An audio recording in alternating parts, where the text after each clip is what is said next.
not used to seeing myself in a baseball cap.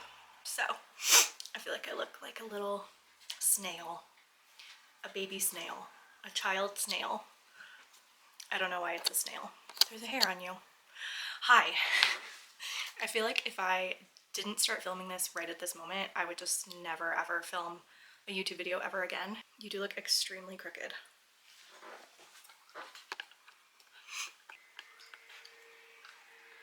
There we go. Okay, is that better?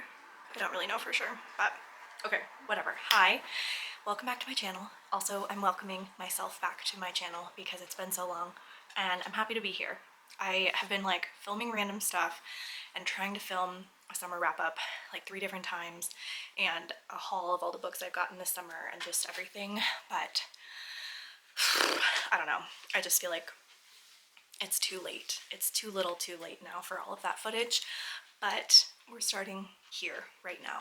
So it's just a random Tuesday in October, and I just wanted to say hi and start like whatever this is, a little vlog.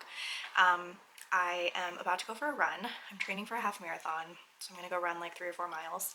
It's beautiful outside. I'm so happy. It's kind of fall weather in Denver, which is great. I just fed my dogs. There's Cricket. Ruby was the one choking earlier. But because I want my videos to be book related, that's why I started this channel. I just wanted to tell you what I'm in the middle of reading really quick, and then I'm gonna go for a run, and then I'll do another check-in or something once I'm back from the run. But I am almost done with Pedro Páramo by Juan Rulfo. This is translated from the Spanish. And then I've been slowly making my way through Great Circle by Maggie Shipstead. I've been jumping back and forth with this one between the audiobook and reading it physically, and I think I'm close to halfway. This is so much heavier than I thought it was gonna be. That's not to say I don't like it, but it just was different from my expectations. So we'll see how this one keeps going. I mean, it's a good read. It's got my attention. But yeah, that's kind of all I have to say about it right now. Maybe I'll have a better update later.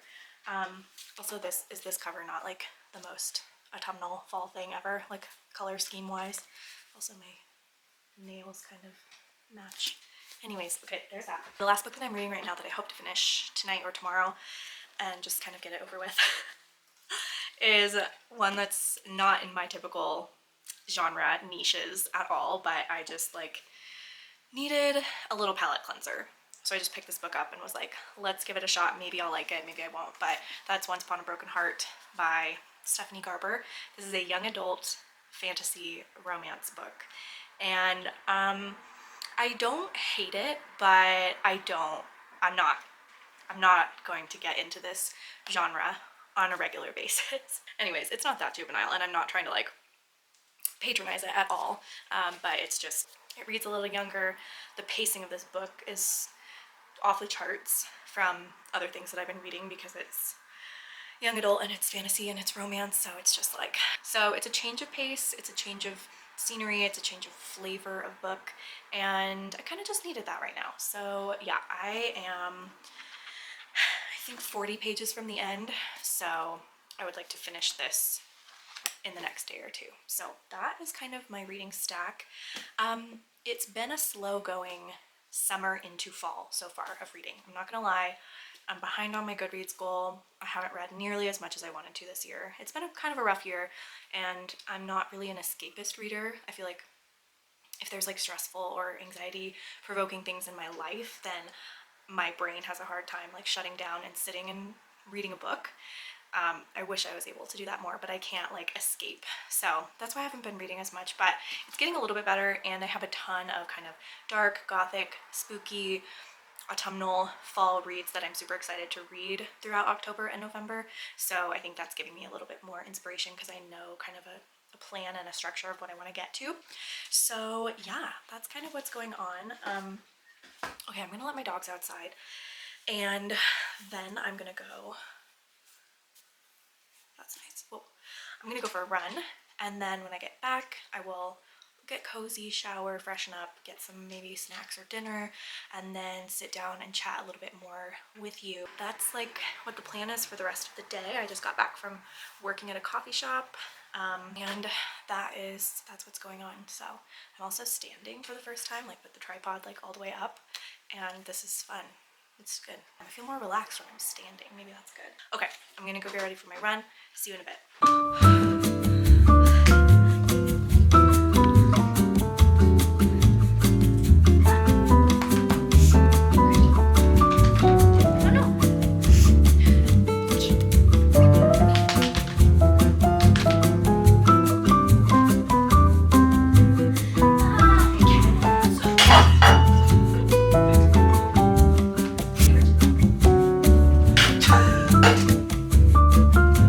That was not intentional. That was not intentional.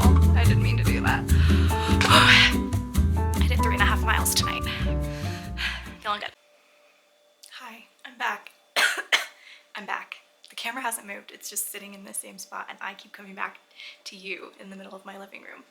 But I have just showered. I washed my hair. It's actually kind of late. It's 8 o'clock, but I need to eat something since I ran. I'm gonna figure out what to eat and get a little sustenance, and then we will sit down and talk a little bit about the books. I don't really know like what is going on. I guess this is just gonna be like a cozy evening vlog.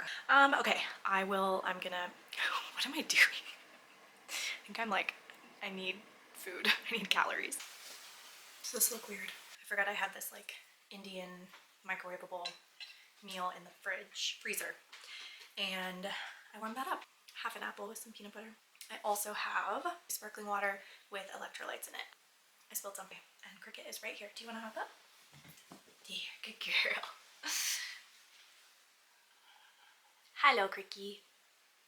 She is going to chill on that blanket. Okay. It's been a pretty mediocre reading year. I'm not gonna lie. I think 2021 was a really good reading year for me. 2022 was a good reading year in terms of numbers. I hit the most I've ever read in a year, but I think 2021 I read more books that I like really loved. Sorry, this is bothering me. I can't tell if it looks really stupid, and then I'm gonna go back and edit this and be like, oh, you look so dumb. Anyways.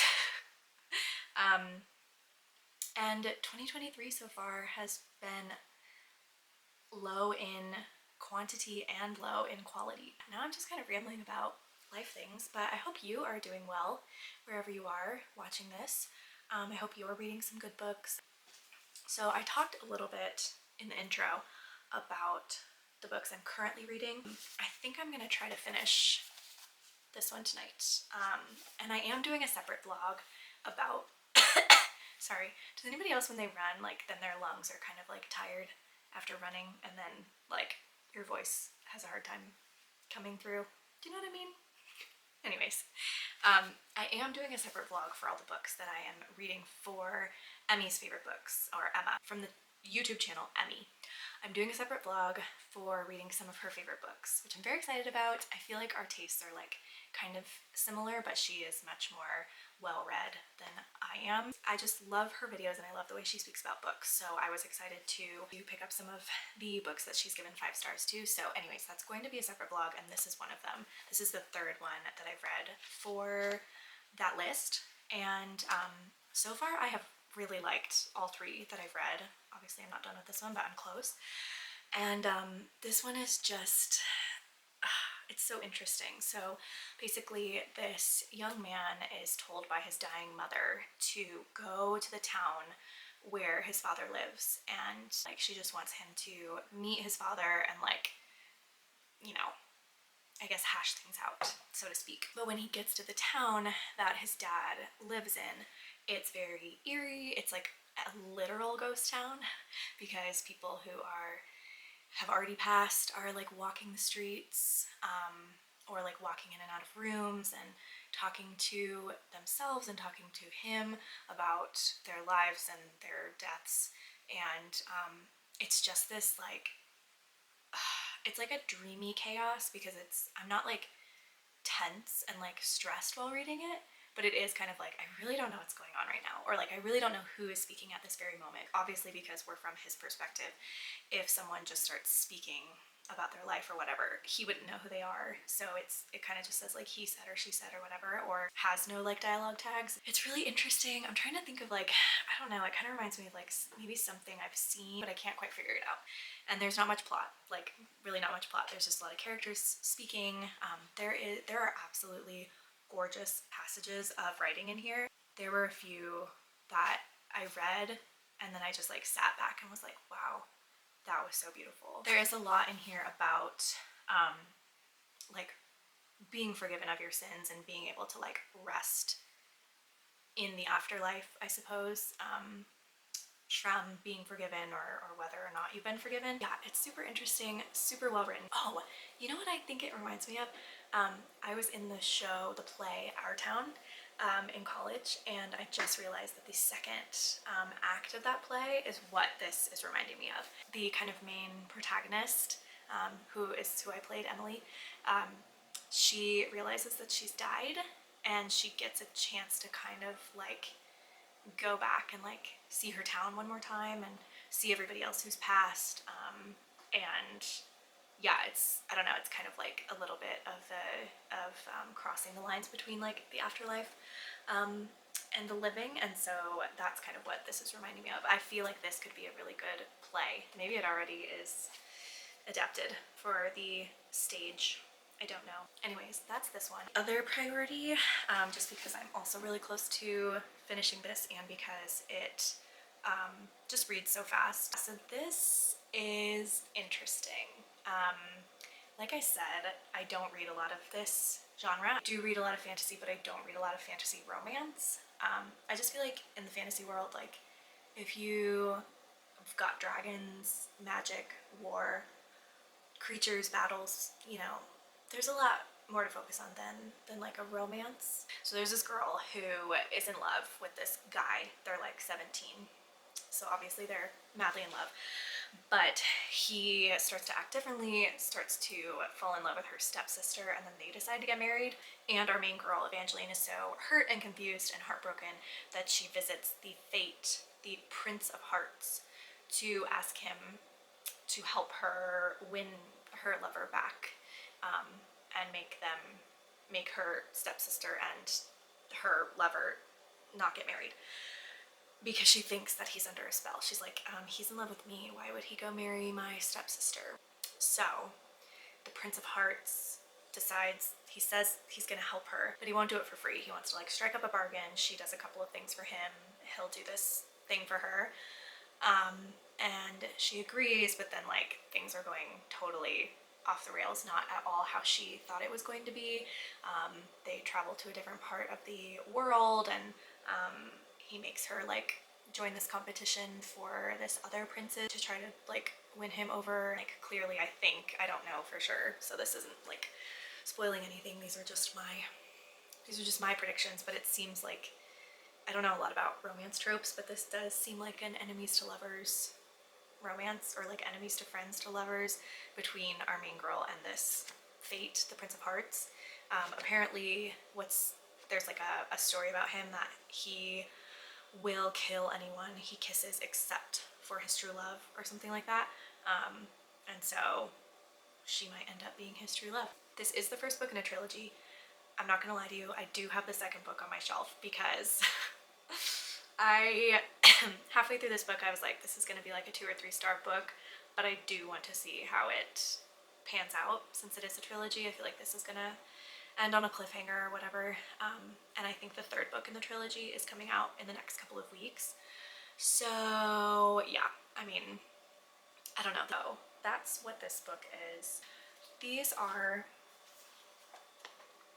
the 2 priorities for this evening. So I'm going to eat and then I'm going to read. It's already almost 9 o'clock and I'm so tired.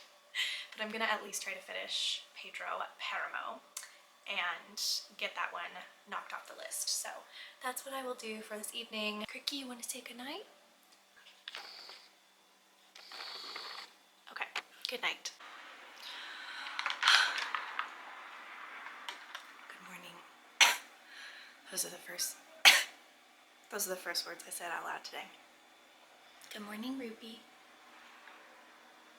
Hello, Ruby. I don't know why she's spooked. I just took my hair out of these bathrobe curls, and I pinned it back to kind of tame it down a little bit because day one curls are kind of intense. I think the trash people are coming by.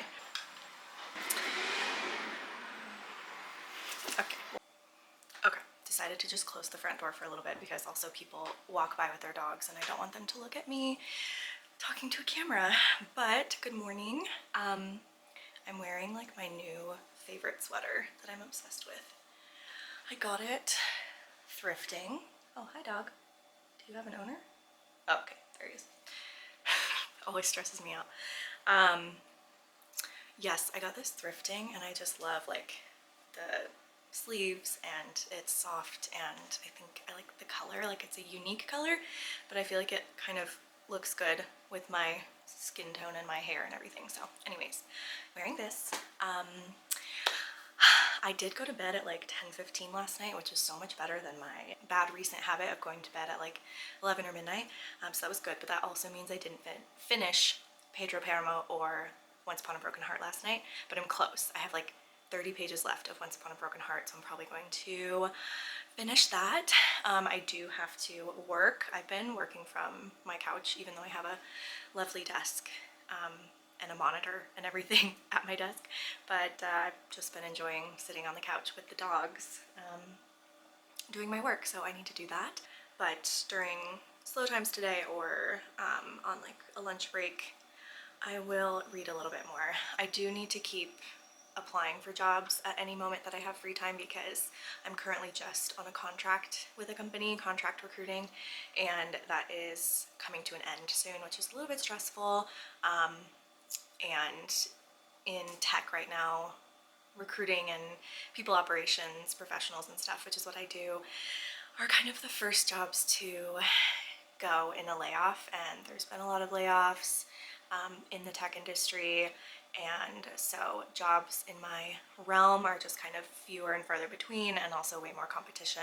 So it's been a little bit of a stressful season, but I'm hopeful that I can find something that works for me and you know, just kind of sustains throughout this kind of stressful work environment or work market, if you will. So okay, it's time for me to start the work day. Once I have a little bit of free time, I will sit down and read the rest of this very interesting book. It's not that interesting. Sorry. It's just kind of a little fairy tale. Okay. That's all I have to say right now. So, bye.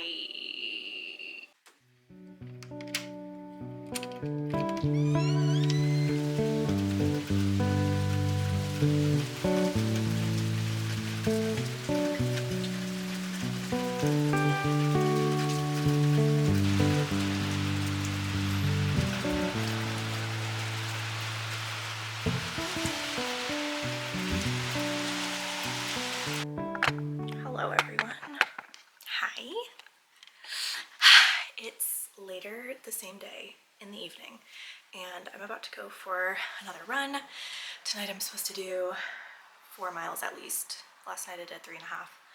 So yeah, I'm a little bit tired and I have like the inklings, the beginnings, Claire, of a headache.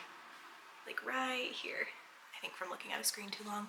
It's a little bit chilly and it was raining today, so I pulled out the long sleeve running shirt for the first time. And then we have some camo looking running pants with my pink Hokas, which I'm really liking.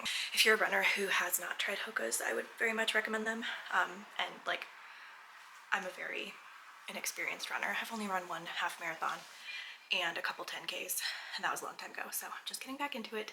I'm not an expert by any means, but I do really like Hokas for shoes. So okay, I'm gonna go for a run and then come back kind of similar routine to last night, where I'm just gonna go for a run and then freshen up and get cozy and read and have dinner and everything. So it's just kind of a typical weeknight. Also, this stuff I bought for like energy for runs and stuff, and it says to have one 5 minutes before you run and then one every 45 minutes. These are the most disgusting things I think I've ever tasted or had. Like, it's just like a jelly texture with this like horrible sweet raspberry lemonade flavor, but it doesn't really taste like raspberry lemonade because it's not like tart like lemonade. It's just this like sickly sweet. But I bought a whole pack of them and they were like $15 or $20, so I don't just want to throw them away. But they taste so bad.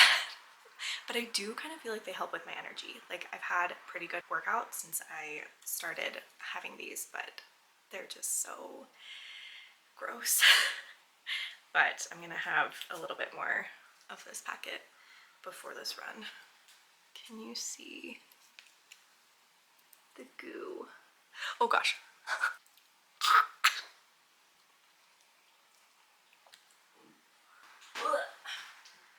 Gross, gross, gross. Okay, let's actually go running now.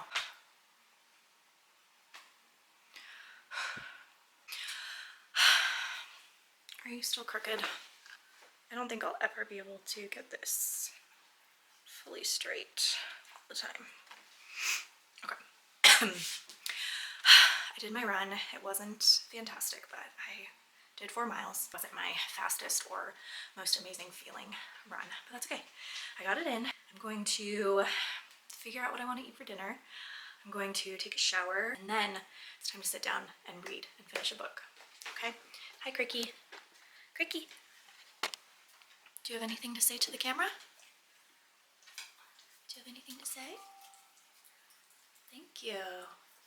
Am I salty? Excuse me. If you have watched other videos of mine, you may have noticed that I rearranged the living room a little bit, and oof, now I look worse because my hair's sweaty. But you may have noticed that I did a little rearranging in this room, and I put all of my bookshelves together in one spot, which I really like. It kind of makes it look like a whole library. The only bummer thing about this is that there is literally like no other place to put my trash can. It's like this beautiful bookshelf and then the trash can, but whatever. And also I acquired like a disgusting amount of new books this summer that I probably won't do a haul video for because like I'd actually be too embarrassed at how many books I've acquired. A lot of them were gifts. A lot of them were purchases of my own doing. But yeah, it's almost like too many books to go through. I pretty much like doubled my book collection, which is very exciting because I want to like continue building my own home library. I started to build up my Oxford World Classics and my Penguin Classics. Is that just what they're called? Kind of collections of those books. But anyways, okay, now I'm rambling. I think I need some calories because I'm like a little lightheaded. So don't worry, I will go do that, and I will get kind of cozy and freshened up. I'll see you in a second. Come down here. You're too tall. Okay, so we are clean, we are glowy with our nighttime skin care stuff, and I'm gonna make a bowl of, I think, chicken and rice. I think I'm just gonna do chicken and rice. Am I okay? TBH, I have like 15 minutes left of the movie that I was watching earlier. So I might watch that while I eat my dinner, and then we will read some books. Okay? Okay. I did want to show you really quick. Look at this bowl. Look how beautiful it is. I found 4 of these at the thrift store. They're like Noritake stoneware made in Japan, and I looked online and these brand new are like $20 each, and I got 4 for $4 at the thrift store. Anyways, isn't that cute? I'm new to thrifting and I could not recommend it enough.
Is this the weirdest angle I could have ever chosen for this?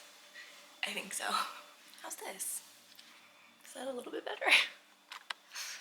I just wanted you to see how cute Cricky is on the couch. Good morning. We have entered egg mode because I'm about to go for a run in a few minutes, but I wanted to read first. I made a little coffee. Hi, Ruby. And I wanted to tell you, Ruby also wanted to tell you that I finished this book. Yes, I know, I'm telling them. I'm telling them all the good parts. Yeah.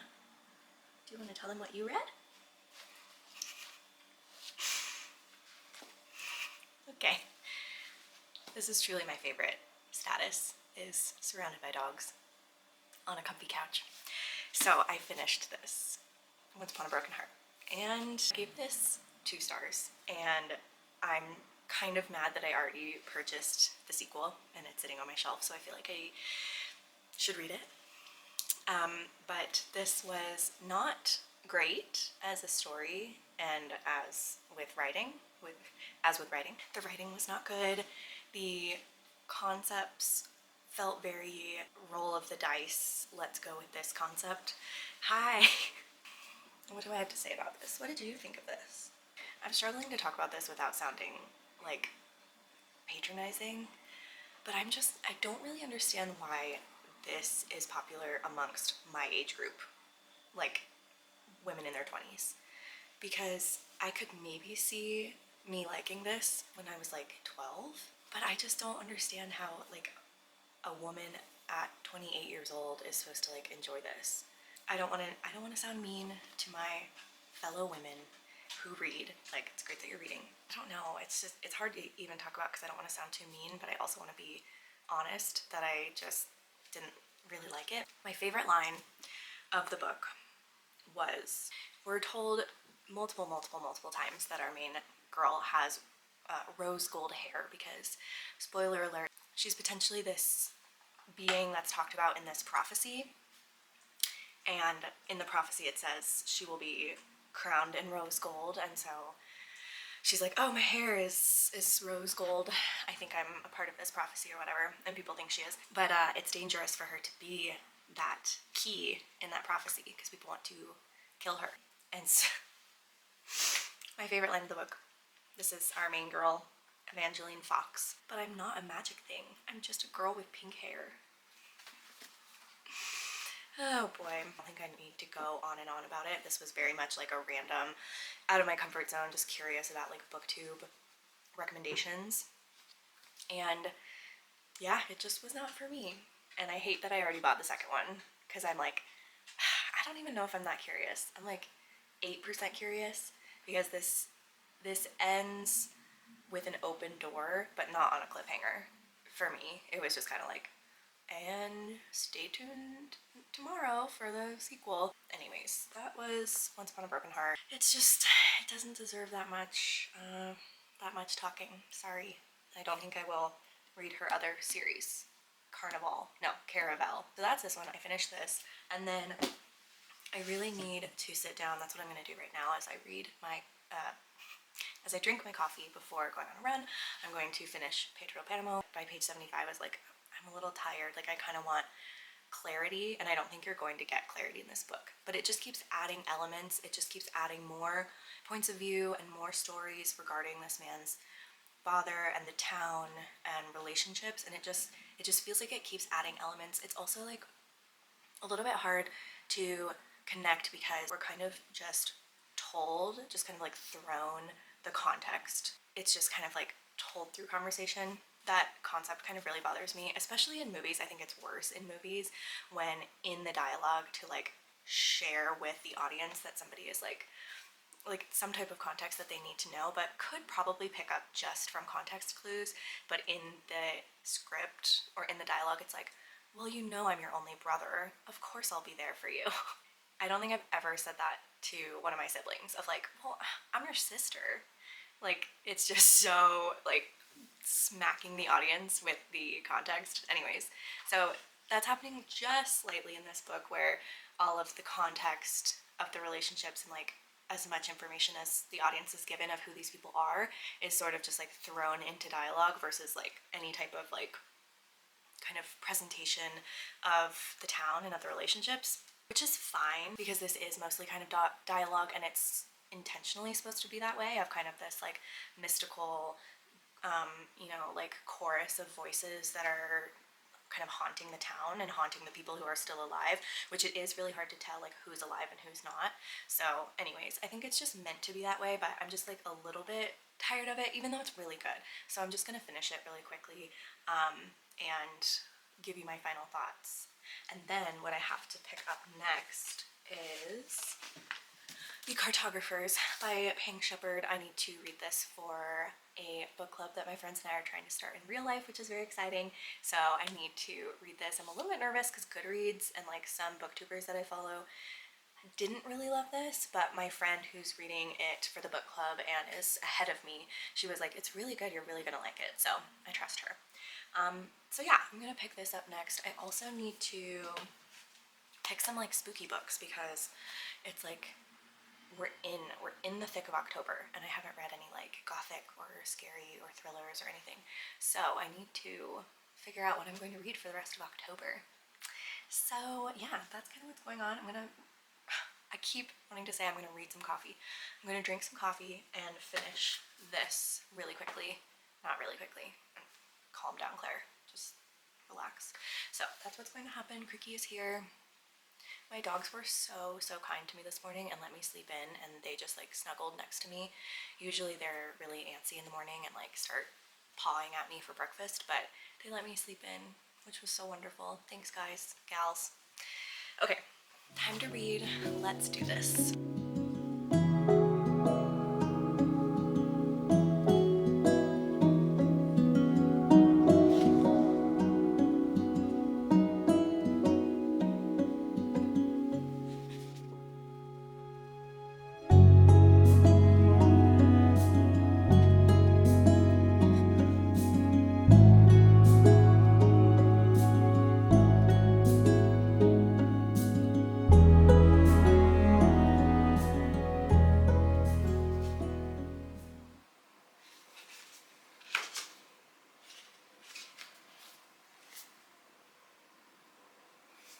Well, that was it. Okay, I finished it. It was good. I might need a little time to figure out all of my thoughts about it. The ending was like a little dissatisfying. It felt like it left, well, yeah, I mean, it was a very open-ended like ending. I'm really good at talking. But it was like we don't come back to our main narrator, Juan. We finish the book with Pedro and his death. So I don't know. I thought maybe there would be more about like Juan's journey of realizing his father's dead, or like what he does afterward. Like he leaves the town. This really did feel like a crazy dream because for real, literally, like no lie, I cannot remember when we last saw Juan and like when it started to feel so surreal. The first few pages are like very rooted in reality. Like I came to Kamala because I'd been told that my father, a man named Pedro Páramo, lived there. It was my mother who told me, and I'd promised her that after she died I would go see him. And you know what? That is interesting. I just realized that there's a sentence on page 1 that perhaps makes this all a dream.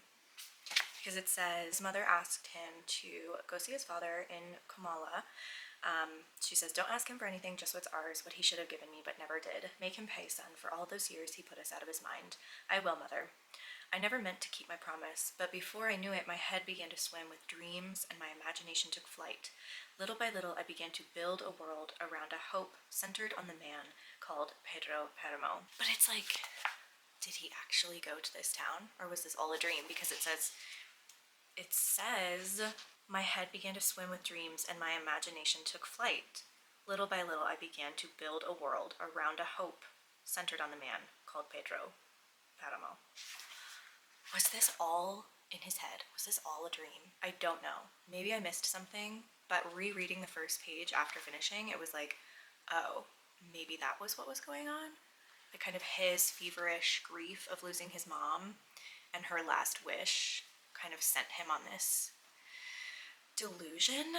I don't know, but that is very interesting. Like I said, I was like in it for the first like 70-60% of the book. I was like, okay, I can go along with this. I don't need all the answers. But then it just never stopped. It was almost this feeling of like being inundated with people talking to you and you just need a minute to like get your bearings. That's what this felt like, because it was just like so many people speaking and conversing with each other about things that kind of don't really make sense. It just almost felt like being pelted with raining down of dialogue on you, and you're like, hang on, like I just need a minute to like figure out who's talking. But I think that's the point of just feeling like overwhelmed with this surreal, mysterious, chaotic town. That was super, super interesting. I like character-driven. This didn't even feel like a character-driven story. It felt like a setting-driven story, because there's so much descriptive language. That was the best part of this book. There was so much beautiful stuff. The wind blew down from the mountains on February mornings, and the clouds gathered there waiting for the warm weather that would force them down into the valley.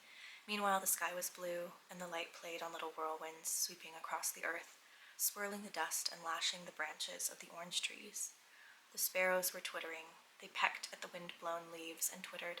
They left their feathers among the thorny branches and chased the butterflies and twittered. It was that season.